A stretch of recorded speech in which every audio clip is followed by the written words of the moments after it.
कि लोगों को इतना डरा के धमका के 20 नंबर वार्ड में रखा है, जैसे कि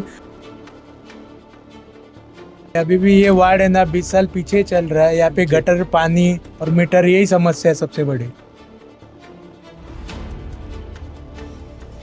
मुझे कांग्रेस में वैसा प्रतिसाद नहीं मिला और हमारे सीनियर नेता इतने सीनियर नेता है कि उनको टिकट बांटने को भी बराबर जम नहीं रहा था, इसलिए मैंने एनसीपी का चॉइस किया। तो हमारा कोई मकसद नहीं था इलेक्शन में उतरने का, लेकिन जनता ने खुद कहा कि आप इलेक्शन में उतरिए, हम आपको चुन करके लाएंगे। हाँ, वही मैं डर खत्म करना चाहता हूँ। मैं 20 नंबर को आज़ादी दिलाना चाहता हूँ, उनको भी मैं हक देना चाहता हूँ जो सबको है।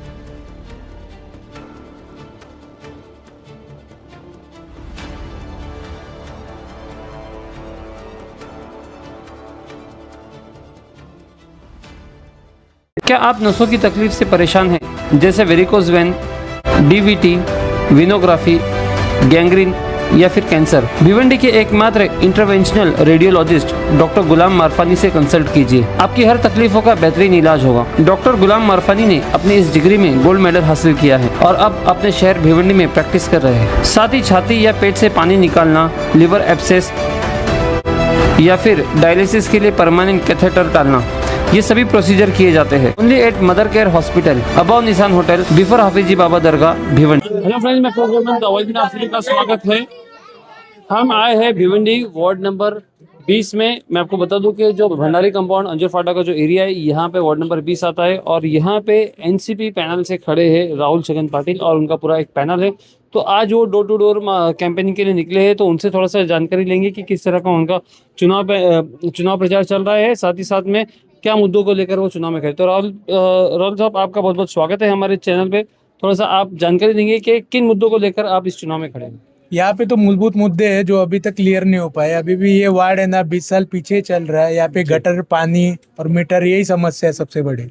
जी, तो इसमें आपका उतरने का मकसद क्या था? ठीक है, अभी मुद्दे तो है ही, लेकिन मकसद आपका क्या था कि आप यहाँ पे आके क्या बदलाव नहीं, लाएंगे? मेरा ऑफिस नारपोली में, भंडारी में ही है, तो मेरे कोई भी पानी की दिक्कत होती है और बहुत लोगों की समस्या मैं 10 साल 12 साल से सुन रहा हूँ। जी, मैं तब से मैं समाज सेवा कर रहा हूँ, लोगों की मदद कर रहा हूँ। तो मैं चाहता हूँ मेरी आवाज महानगर पालिका में वार्ड के हिसाब से जाए। मैं पिछली बार ऑप्शन में भी नगर सेवक था, पर मुझे वार्ड के पब्लिक से जीत के उधर जाना है, जिससे मैं अपनी समस्या प्रॉपर बोल पाऊँ।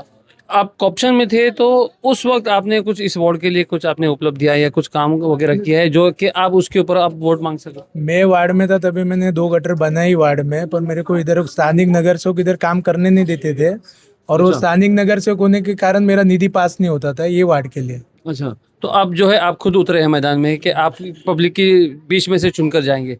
हाँ, इसलिए मैं खुद उतरा हूँ पब्लिक के बीच में जाके। मैं महानगर पालिका में मैं गरीब जनता की और मजदूरों की आवाज बनूं। किस तरह का सहयोग मिल रहा है जनता का? यहाँ से बहुत अच्छे से सहयोग मिल रहा है। लोग मुझे 12-13 साल से समाज सेवा करते हुए जानते हैं और मेरे पिताजी से ये वारसा चल रहा है, इसलिए मैं उनको भी मैं धन्यवाद देता हूँ। कुछ चैलेंजेस आप फेस कर रहे हो? बहुत चैलेंजेस फेस करने पा रहे हैं क्योंकि लोगों को इतना डरा के धमका के 20 नंबर वार्ड में रखा है, जैसे कि जो भारत स्वतंत्रता होने के पहले जैसे अंग्रेज लोग रखते थे, वैसे हमारा 20 नंबर वार्ड है। अच्छा, तो मतलब आपका कहना है कि यहाँ पे लोग जो है डर में, खौफ में जी रहे हैं? हाँ, किसका डर है? बेशक इधर स्थानिक नगर सेवक नेताओं का डर है जो यहाँ पे 20 नंबर पे चल रहा है। अच्छा, तो अब आप वो डर खत्म करने वाले हो? हाँ, वही मैं डर खत्म करना चाहता हूँ। मैं 20 नंबर को आज़ादी दिलाना चाहता हूँ, उनको भी मैं हक देना चाहता हूँ जो सबको है। तो क्या लग रहा है आपको कि अगर ये पब्लिक जो है बदलाव चाहेगी? हाँ, बदलाव 100% चाहिए। या मजदूर तबका है, उनको 2 वक्त की रोटी लगती है और उनको आज़ादी चाहिए। रोड पे उनको सुरक्षितता चाहिए। कोई भी आके नशेड़ी बच्चे लोग उनका पाकिट मारते, पैसा मारते, उन लोग मोबाइल भी चोरी होता है। उनके लिए हम लोग खड़े अभी ये बार। एनसीपी ही क्यों? एनसीपी क्यों? क्योंकि मेरा मतलब यहाँ पे स्थानिक नेताओं के साथ पैनल जो बना, कांग्रेस नेताओं की कुछ है खामियां है हमारे सीनियर नेताओं की, उसकी वजह से मुझे एनसीपी चुनना पड़ा। देखिए कि आप युवा नेता थे कांग्रेस के, इसलिए सबसे बड़ा सवाल मेरा वही था कि आखिर एनसीपी क्यों? क्योंकि एक युवा अध्यक्ष होने के बावजूद जो है आपने एनसीपी पार्टी चुनी। मुझे कांग्रेस में वैसा प्रतिसाद नहीं मिला और हमारे सीनियर नेता इतने सीनियर नेता है कि उनको टिकट बांटने को भी बराबर जम नहीं रहा था, इसलिए मैंने एनसीपी का चॉइस किया। अजीत दादा के विचार से मैं प्रेरित था। अजीत दादा जैसे काम कर रहे हो, सेक्युलर माइंड के है, सर्वधर्म समभाव है, इसके वजह से मैंने अजीत दादा की पार्टी से लड़ने का ये किया। आप जनता को क्या विश्वास दिलाना चाहते हो कि अगर आप जीत के आगे तो क्या चीज़ें, क्या बदलाव लेके आओगे? मैं जनता को विश्वास दिलाता हूँ, जैसा उन्होंने सोचा है वार्ड उससे भी ज़्यादा हम आगे जाने की कोशिश करेंगे। वार्ड को स्वच्छ बनाएंगे, सुंदर बनाएंगे। यहाँ पे गटरें साफ रहेगी, रोज पानी मिलेगा, मजदूरों को न्याय मिलेगा। मजदूरों को भी न्याय, तो मजदूरों को न्याय किस चीज़ से मिलेगा? मजदूरों को इधर स्कीम नहीं है, इधर व्यापारी वर्ग है जो मजदूरों को जो चाहिए वो इंश्योरेंस नहीं देते, हेल्थ बीमा नहीं रहता। बहुत से है जो सिर्फ कैश में इनका व्यवहार चलता है, इसके वजह से मजदूरों को डिपेंड रहना पड़ता है। और नेता लोग क्या करते हैं, नेता लोग मांडवली करते हैं। कोई भी मजदूर को लगेगा तो भी उसमें भी नेता लोग उसमें घुसखोरी करके मजदूर को न्याय नहीं देते। आपके साथ में पैनल है पूरा, तो आपको छोड़ के और पैनल के अंदर किस तरह की मजबूती आपको दिख रही है, नजर आ रही है? पैनल में हम लोग में साकरा भाई है, साकरा भाई मैडम का साठे नगर में अच्छा होल्ड है, उन्होंने साठे नगर तक पानी लेके गए और ज़्यादा काम करने के कारण भी उनका टिकट कट गया बीजेपी से? बीजेपी से। जी, तो अब वो आपके साथ में पैनल में हाँ, इसलिए वो हमारे साथ में। हम तो लकी मानते कि एक सीनियर नगर सेवक हमारे साथ है और दूसरे दो यंग है हमारे साथ, एक स्वप्नाली ताई नाइक है और एक भास्कर अपना सुशांत मात्रे जी है। भास्कर माजी नगर से भास्कर मात्रे के लड़के हैं। अच्छा, तो मतलब है आपके पैनल में भी जो है स्ट्रांग है, उनका वोट बैंक है और इस वजह से जो है आप यहाँ पे उतरे। सूरज भाई, तो आप राहुल पाटिल के काफी करीबी है और उनके साथ साथ में कंधे से कंधा मिला के हमेशा चलते हैं, तो क्या लग रहा है आपको, किस तरह की स्थिति है इस वार्ड में?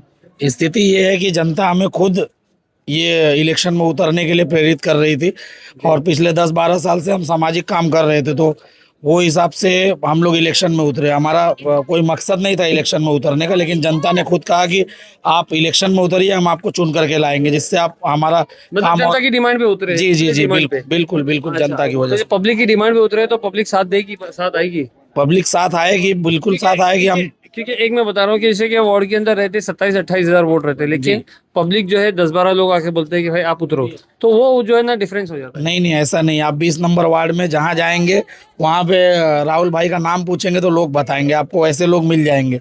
तो ये हमें पिछले इलेक्शन में भी बोल रहे थे, लेकिन हमारा मकसद था कि समाज सेवा करना है। पर स्थानिक ताकतों की वजह से जो यहाँ के नेता है, तो पूरी तरीके से हम आज़ादी से काम नहीं कर पा रहे थे। तो पब्लिक ने हमें खुद कहा कि हम आप मैदान में आइए, हम आपको चुन के देंगे और आप ताकत से काम करिए। ठीक ठीक ठीक।